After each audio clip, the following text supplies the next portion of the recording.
You're actually seeing a broader shift within the Republican Party in recent years toward policies that might not necessarily be considered like super conservative or orthodox conservative, but because they favor families, they're gaining support. One of those is a larger child tax credit, which traditionally, Republicans are kind of leery about injecting more money just directly to families just for being in a family, but this has gained popularity among people like Rubio and other more populist lawmakers who are really pushing this family first values agenda. Welcome to Reporter's Notebook, where we talk to the Washington Examiner's top journalists about the stories breaking on their beats.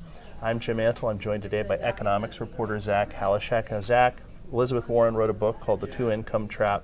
Yep. Now Florida Governor Ron DeSantis, a candidate for the 2024 Republican nomination, is talking about policies that would help people raise a family on a single income. What's he going on about here? Yeah, so he actually came out with an op-ed recently where he said that it should be a goal in this country to have it be possible for a family to raise children on one income, to create a family with one person being the breadwinner and the other staying home and helping to create that family and be there for them more. Right. And that's not necessarily a new pitch. Famously, Blake Masters, during the 2022 Senate race in Arizona, he had pitched this idea of a family needs to be, able to raise kids on one income, and that kind of made it gain in popularity. But DeSantis is the first GOP contender that's really running on that and kind of pitching that. So it's interesting to see. It'll be interesting to see how that catches on. And then even outside of the presidential politics, just the other day, Ruben Gallego actually posted something about how when he was raised, his mom, it was, in a household with one income, and kind of hinting at that same sort of like populist appeal of let's get it so families can do this with just one income. And so it'll be interesting to see how that evolves on the campaign trail and if other candidates adopt that language as well.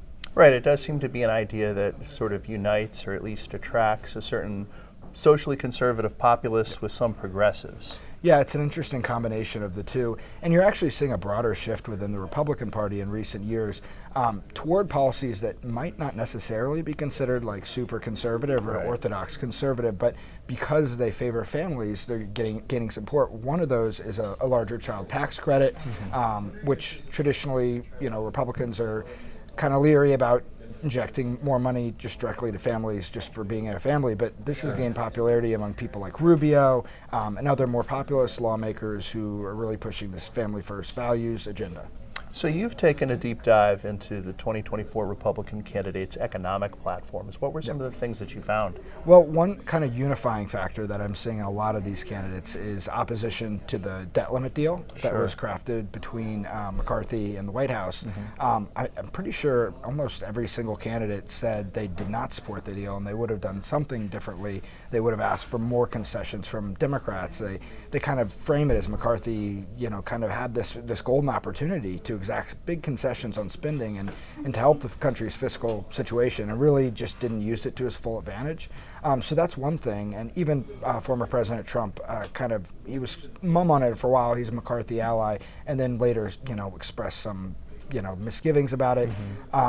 But there's in lockstep on that. But in other issues, there are slight differences. It just kind of comes down to candidate to candidate.